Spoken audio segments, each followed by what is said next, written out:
Então, pessoal, hoje a gente vai falar de filosofia cristã, tá bom? Na nossa aula anterior, a gente falou um pouquinho do surgimento do cristianismo, né? Enquanto religião derivada do judaísmo, mas no primeiro momento muito parecida com o judaísmo, né? Vai ser só a partir do século II, né?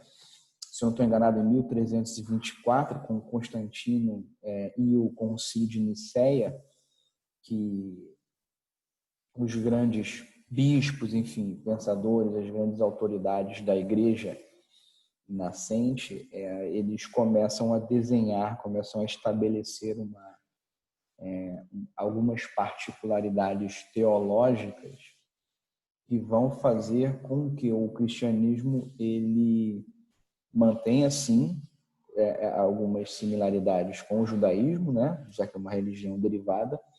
No entanto, que ele ganhe também características mais específicas que o diferenciem do judaísmo, a ponto de você poder, naquele momento, olhar para o cristianismo e olhar para o judaísmo e dizer, olha, são duas religiões diferentes, né? Apesar das similaridades.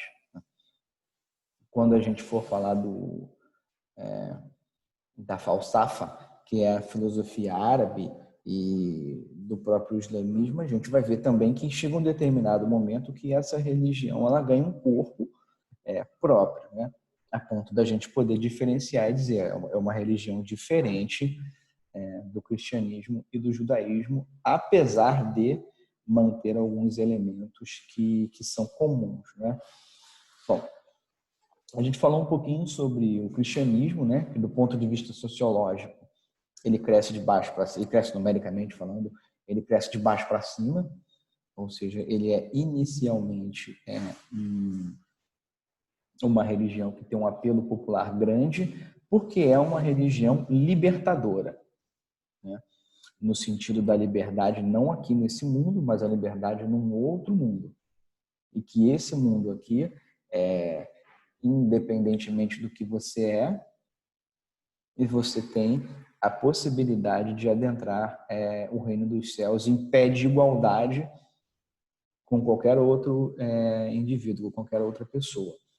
Então, do ponto de vista sociológico, a grandíssima novidade, talvez a grande contribuição do cristianismo, né, do cristianismo católico, lembrando que católicos quer dizer universal, é afirmar que todos os seres humanos são iguais, vírgula, perante a Deus, né? As distinções humanas, né, sociais que os seres humanos criam continuam as mesmas. No entanto, elas são irrelevantes aos olhos de Deus, né? Então, nesse sentido, a grande novidade do cristianismo é apontar para a igualdade de todos perante a Deus. Enquanto movimento religioso, né, e barra social, teve um problema dentro do Império Romano justamente por se recusar a seguir o culto ao César, né? O César era tido como uma figura divina e os judeus, assim como os cristãos, eram perseguidos justamente porque eles não reconheciam a divindade do imperador, já que eles reconheciam apenas um Deus. Então, isso rendeu aos cristãos uma perseguição brutal durante décadas. Assim, eles eram jogados ao Coliseu, né, em Roma, e mortos em outros lugares dentro do Império, justamente porque eles se recusavam a cultuar ao César. Bom, no entanto, para o que nos interessa agora, a gente vai ver o seguinte: o cristianismo, com o tempo, ele vai entrar em contato com a filosofia, né? A gente falou um pouquinho da figura do Paulo na aula anterior e de como ele era importante, justamente porque ele era um homem extremamente educado, né? Herdeiro da cultura helênica, que a gente falou já nas aulas anteriores, e essa mesma cultura helênica, né, filosófica, ela vai servir de base para o cristianismo, tá bom? Então, o cristianismo ele vai se aproveitar dessa sofisticação filosófica. Mas aí surge o primeiro problema, que é o problema que eu peço para vocês olharem aqui, nessa figura. A gente vê duas setas, né, do século IV depois de Cristo, o século IV está ali em 300 e pouco, que é o início da patrística. A patrística, pessoal, falada de forma muito simples, é um movimento religioso, né, que busca dialogar com a filosofia, trazer a filosofia grega para o cristianismo, mas só que a grande dificuldade do cristianismo, da parte filosófica do cristianismo, é conciliar a razão e a fé. Então, essa relação entre razão e fé vai ser uma relação muito tensa, né? Que ora pende para o lado racional, ora pende para o lado da fé. Exemplo, que a gente tinha trabalhado na aula anterior. E essa vai ser uma dificuldade dos padres da igreja, daí patrística, pais da igreja. Então, a gente vê uma figura, por exemplo, como São Justino, e o Agostinho, e o Isidoro, e outros tantos filósofos da patrística, tendo dificuldade de conciliar razão e fé. Qual das duas instâncias é mais importante de pensamento? Lembra quando eu expliquei para vocês que a gente falava de Paulo? Quando ele vai aos gregos e romanos pregar o cristianismo, principalmente aos gregos, quando ele tenta explicar, por exemplo, a questão da trindade, né? O grego estudado, o grego de base filosófica, ele vai perguntar, bom, calma aí, pelo princípio da lógica, ele vai perguntar, bom, como é que esse sujeito aí, Jesus, ele pode ser Deus, pode ser homem e pode ser Espírito Santo ao mesmo tempo? Não dá, ou é A, ou é B, ou é C. Não dá para ser A, B e C ao mesmo tempo. Tá? Ele é Deus, ou ele é homem, ele é o quê? Exatamente. Então, do ponto de vista lógico, não dá para ser duas coisas ao mesmo tempo. Ter duas naturezas ao mesmo tempo, ou três, ou quatro, ou cinco. Ele ter nascido de uma mulher virgem também não tem lógica do ponto de vista do corpo. Né? Ele ter ressuscitado também não tem lógica. Essas são questões da fé, em que você acredita ou não. Em que você acredita ou não. Não há uma segunda opção. No entanto, diante da razão, esses exemplos que eu dei para vocês, eles, abre aspas, não fazem sentido. E aí é a grande questão, uma das grandes questões do cristianismo. O que é mais importante? Tentar entender os mistérios da fé com o pensamento racional ou simplesmente aceitar? Essa vai ser a grande tensão entre filosofia e cristianismo. E as outras religiões em que a filosofia vai entrar em contato, né? O judaísmo e o islamismo, né? A sua parte, os grandes pensadores que entraram em contato com a filosofia também terão esses dilemas, né? Mas mais específicos às suas religiões. Então, esse é um grande dilema. Como é que eu vou conciliar razão e fé? Então, muitos pensadores da Igreja Católica vão dizer, opa, não, esquece, razão, ela se submete à fé.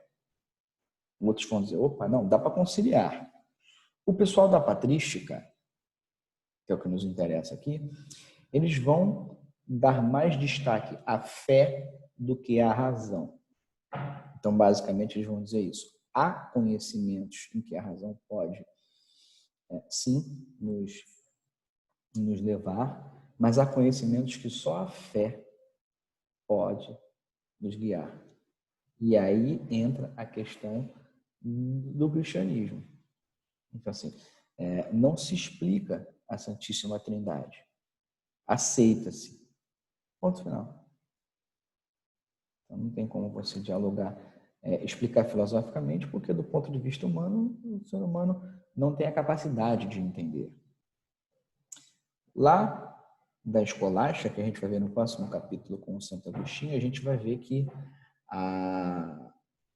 principalmente o São Tomás de Aquino, perdão, a escolástica, o São Tomás de Aquino ele vai pender a dar um destaque importante para a razão também, mas ainda submetido à fé. Então, a figura que eu quero que vocês façam da filosofia cristã é o seguinte: pensem na filosofia cristã como um quadro negro. Então, ela tem os seus limites, né? Aqueles limites são chamados dogmas religiosos. A Santíssima Trindade, a ressurreição, etc.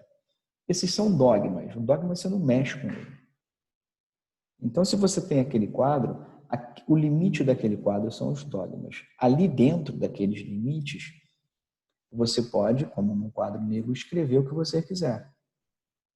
Você não pode ultrapassar aqueles limites. A filosofia também.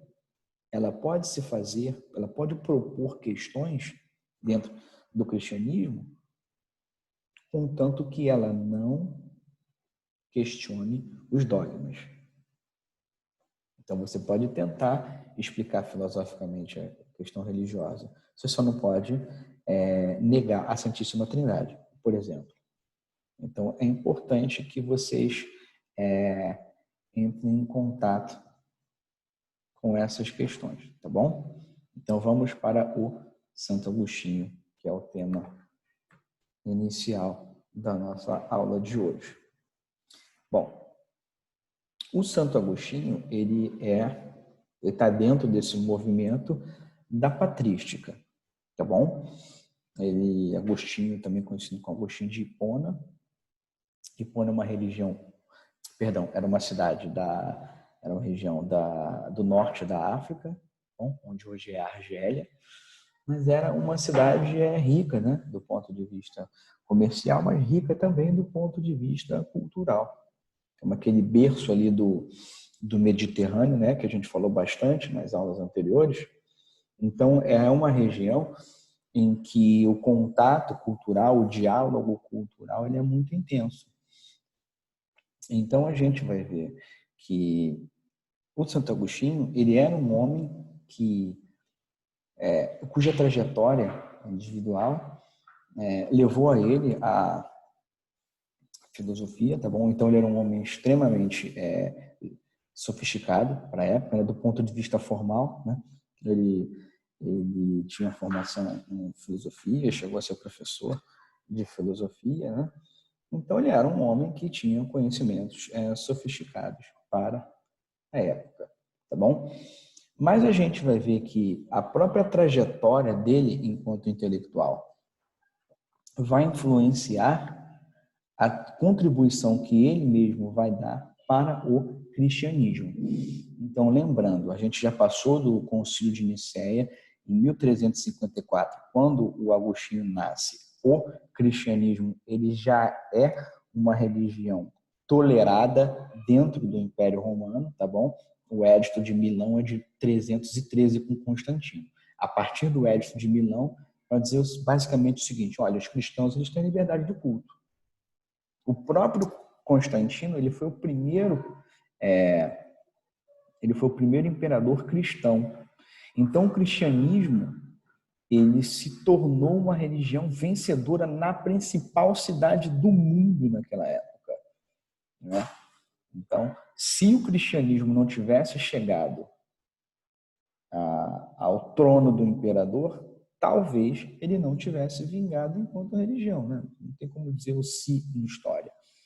Mas a gente tem como dizer que sim, o fato dele ter ganho espaço no poder de Roma, e aí lembrando, a gente já está em 300 e pouco, então muitas pessoas da própria elite, né, do Império Romano já são cristãs, né?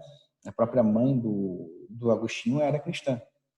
A mãe do Constantino, né, um pouco mais para trás, também era cristã.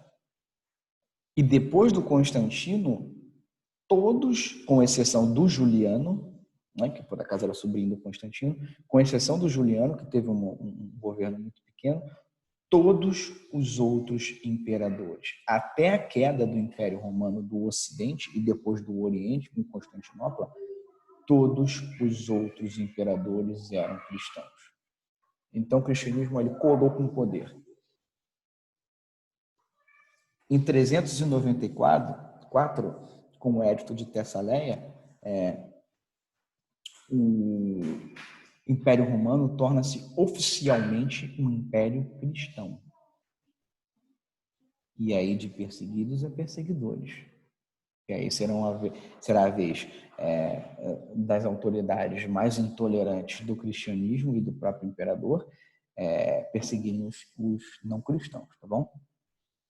Mas o que eu quero que vocês saibam aqui? Então, eu quero que vocês saibam que, do ponto de vista histórico, o Santo Agostinho nasce num mundo que está se tornando cristão, tá bom? No mundo romano, óbvio, que está se tornando cristão.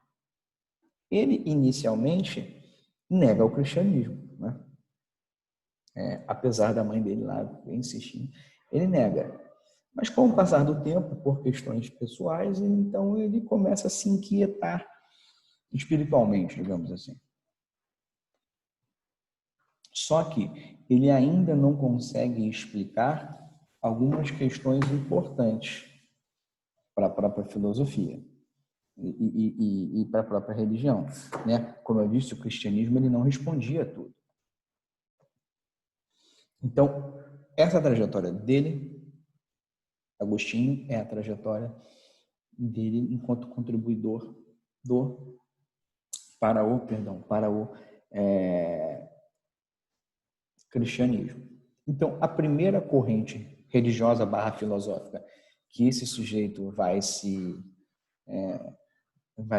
para qual esse sujeito vai se dedicar é o chamado maniqueísmo. O maniqueísmo é de um profeta do Oriente Médio chamado Maniqueu, né, que vai ser base do zoroastrismo, né, que era uma religião, que existe até hoje o zoroastrismo, mas era uma religião muito difundida no Império Persa, Pérsia, Irã.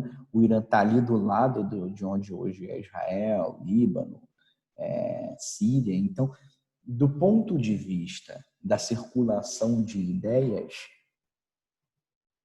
o maniqueísmo ele era uma religião que circulava, né? Então, o Santo Agostinho, quando entra em contato com o maniqueísmo, uma das grandes questões a serem respondidas pelo Santo Agostinho bom, se Deus é amor, protege, enfim, se ama os seus filhos, por que existe o mal? Se ele é onipotente, onipresente, onisciente, por que existe o mal? Por que as pessoas praticam maldades e perversidades? Por que Deus simplesmente não impede essas pessoas de praticarem isso? Né? Por que Deus simplesmente não impede uma pessoa de cometer um assassinato, um roubo ou qualquer coisa do tipo?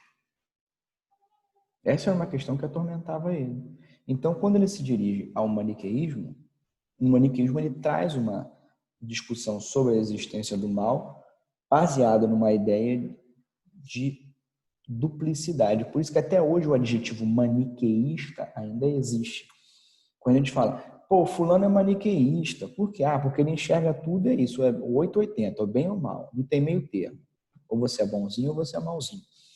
Porque no maniqueísmo, e que vai influenciar os zoroastrismos, diz o seguinte, olha, no universo existem duas grandes forças que estão em confronto,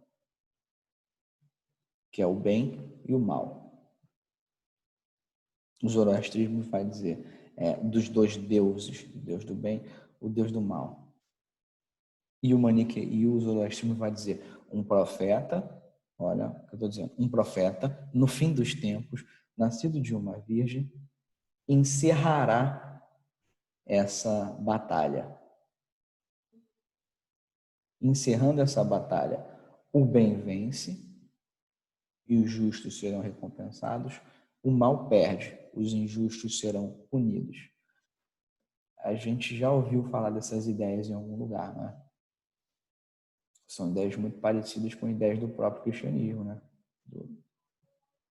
Do fim do mundo, do julgamento final, né? Do Armagedon. Então, são ideias que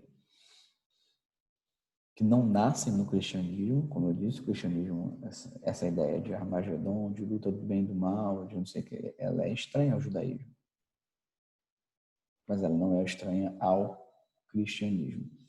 Então, quando o Agostinho se debruça sobre essas ideias maniqueístas, ele, abre aspas, entra em contato com uma possível explicação sobre a origem do mal, mas ainda não é uma explicação para ele suficiente. Ainda não explica para ele o porquê da maldade, o porquê do mal. Então, o Santo Agostinho, ele abandona o maniqueísmo e se dedica ao ceticismo. A gente já falou um pouquinho de ceticismo, né? Não é aquele ceticismo radical, esse não nos interessa.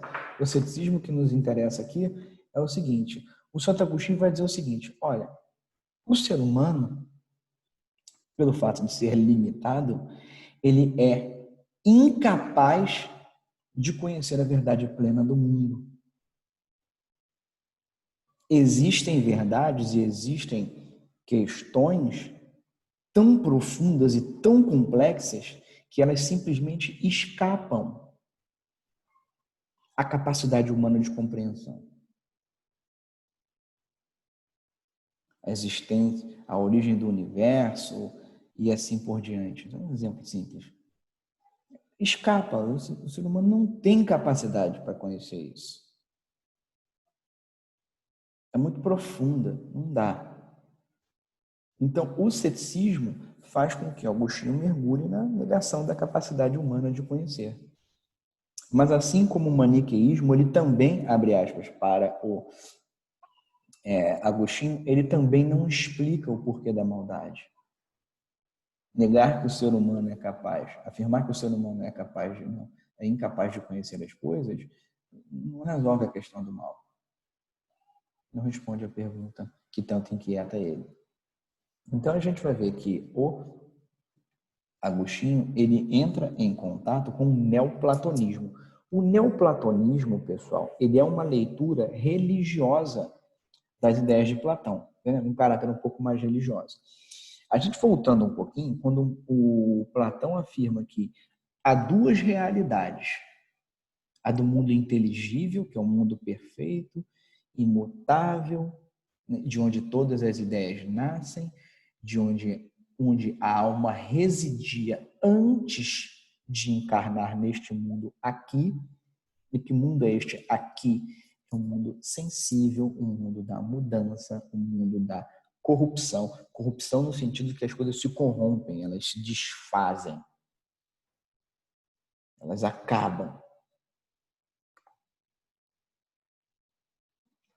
O mundo inteligível, dizia Platão, é um mundo perfeito, é a verdade. Esse mundo aqui é uma cópia imperfeita, é um mundo do engano, é um mundo do conhecimento limitado. Bom, quem criou isso tudo? Platão dizia, era um tal Demiurgo, né? Que era um deus menor, né? Os deuses maiores, mas é um demiurgo. Demiurgo significa arquiteto, né? Construtor em grego. E que ele pegou, ele olhou lá para o mundo das ideias, né? Pegou um material mais ou menos e compôs um mundo sensível. Mas como o material era um material perecível, né? Dado à corrupção, as cópias aqui eram imperfeitas. Então você troca o demiurgo e coloca lá um Deus único, um ser único. Olha como é que as coisas estão começando a casar. Você diz que esse ser único criou todo o universo. Esse ser único criou todo o universo, né? Criou também o mundo das ideias e o mundo sensível. Ótimo.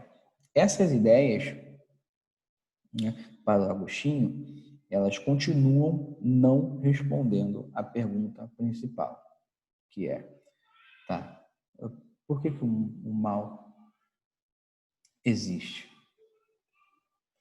E depois de muito relutar, né, o Agostinho, ele entra em contato e finalmente, se não me falha a memória, lá pelos 32 anos de idade, né, 30 e pouquinhos, que para a época já é uma idade avançada, né, lembrando que o ser humano, a expectativa de vida dele não era muito alta nesse momento, né?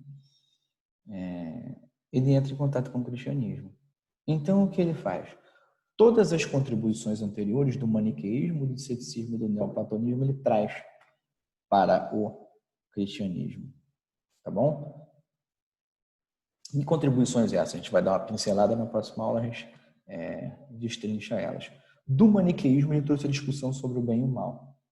Da existência de duas forças antagônicas que estão em eterno conflito desde o início dos tempos. No entanto, no final dos tempos, vai acontecer uma batalha final e o bem vencerá o mal. E toda aquela discussão do fim do mundo, ele traz para o cristianismo. Né? Por acaso a questão do profeta que nasceria de uma mulher virgem já casaria com o próprio cristianismo, tá bom? Essas ideias, pessoal, que eu estou falando para vocês, elas circulavam de uma forma tão intensa que é muito difícil a gente saber como é que elas são apropriadas pela população local e até que ponto elas influenciam ou não. Mas o maniqueísmo, sim, influenciou bastante a raiz do cristianismo. Agora, o que ele está sendo é sistematizado, ou seja, ele está sendo organizado pela igreja. Lembra do quadro negro? Todas as filosóficas são permitidas, menos aquelas que afetam os dogmas. Então, quando o maniqueísmo é trazido para o cristianismo pelo Santo Agostinho, a discussão do mal e das duas forças antagônicas continua, mas não tem dois deuses, é um só. Tá bom? Nós temos a figura do mal, representada por Lúcifer e tudo mais, mas ele não está no mesmo patamar que Deus, ele é muito inferior. Tá bom? E no final das contas, vamos ter lá a batalha final, quem é do bem sobe, quem é do mal desce. Tá bom? Do ceticismo, o Santo Agostinho ele traz para o cristianismo a incapacidade humana de conseguir compreender Deus. Deus é um ser tão superior e complexo que o ser humano não tem a capacidade de concebê-lo em toda a sua complexidade. Assim, não dá. A gente vislumbra um pouquinho, arranha a ideia, tateia um pouquinho no escuro, mas afirmar categoricamente o que é Deus, o ser humano é incapaz disso. Daí, o ser humano ser igualmente incapaz de explicar os mistérios da fé. Exemplo, voltamos à Trindade. Como é que se explica filosoficamente a Trindade? Não se explica. Porque ela é uma coisa tão complexa, tão além da capacidade humana de explicar e de pôr em palavras, que você simplesmente aceita. Tá bom? Eu já vou dar uma frase para vocês do cristianismo, do Agostinho, para a gente entender essa questão. Então, os mistérios da fé, os dogmas, você aceita. Tá bom? Do neoplatonismo, a ideia de um ser que criou um mundo, casa, né? Direitinho, perfeito. Não precisa nem falar muito. A ideia de que existem duas realidades, digamos assim, dois mundos, né? Um mundo imortal, que sua alma reside e que lá tudo é verdade, e que quando você encarna, você esquece, e que esse mundo aqui é uma cópia imperfeita, casa perfeitamente com a ideia de céu e com a ideia de terra. Né? É claro que tem que dar um ajuste ali, outro aqui. O que serve, o que cabe dentro do quadro negro, a gente aproveita. O que não cabe, a gente simplesmente elimina. A ideia do Demiurgo, por exemplo, ser um Deus inferior, esquece, elimina, não existe. É Deus, Deus mesmo, o Criador de tudo. Não é à toa que um dos livros do Agostinho chama-se cidade de Deus, cidade dos homens. E o que ele está falando? O que é a cidade de Deus? No Platão é um mundo inteligível, é um mundo das ideias, perfeito, imutável, onde reside a verdade. E a cidade dos homens, do Agostinho, nada mais é do que o mundo sensível do Platão. Então, reparem, são ideias que o Santo Agostinho ele não inventa isso. Ele adapta, ele traduz, do ponto de vista antropológico, ele traduz essas ideias para o cristianismo e vai encaixando, e vai adaptando, e vai eliminando. Daí a frase, para a gente concluir, uma frase muito importante do Agostinho é: crer para compreender, compreender para crer. Crer para compreender quer dizer que a fé vem antes da razão. Se você tem fé, você compreende. Se você compreende, você reforça a sua fé diante das questões e dos mistérios religiosos, tá bom? Como isso,